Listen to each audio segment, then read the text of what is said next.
Everyone, welcome to Crosia and craft channel. आज हामी एकदमै राम्रो प्रोजेक्टको साथ उपस्थित भइसकेको छौँ। हाम्रो प्रोजेक्ट रहेको छ क्लिप ह्याङ्गर, जो यस प्रकार देखिन्छ र हेर्नुहोस् हाम्रो यस्तो फाइनल लुक यस्तो हुन्छ।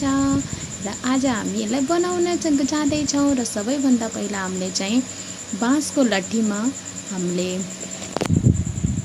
ग्रीन कलरको धागोलाई बेरेर राखी यस्तो लट्ठी हजुरलाई आफ्नो इच्छा अनुसार जतिवटा पनि बनाउन सक्नुहुन्छ। र तल हामीले चाहिँ हाम्रो डोरीको लागि हामीले फुर्का बनाउँदैछौँ र यो दुईटी फुर्का चाहिँ दुई साइडमै हामी बनाउनेछौँ। हामीले ब्ल्याक कलरको नै फुर्का हामीले रोजेको छौँ र हाम्रो फुर्का चाहिँ तयार भइसकेको छ र हामी सेकेन्डमा पनि हाम्रो फुर्का तयार।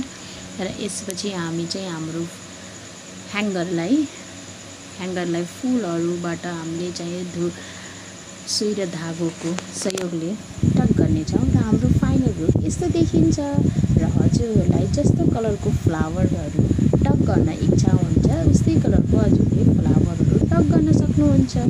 र बाँसको लट्ठीमा जुन कलरको धागो बेर्ने हजुरको इच्छा छ त्यस्तै गरिसक्नुहुन्छ। हाम्रो फाइनल लुक यस्तो छ। Thank you for watching. Like and subscribe please. र आशा छ हजुरले यो भिडियोलाई धेरै मन पराइदिनु।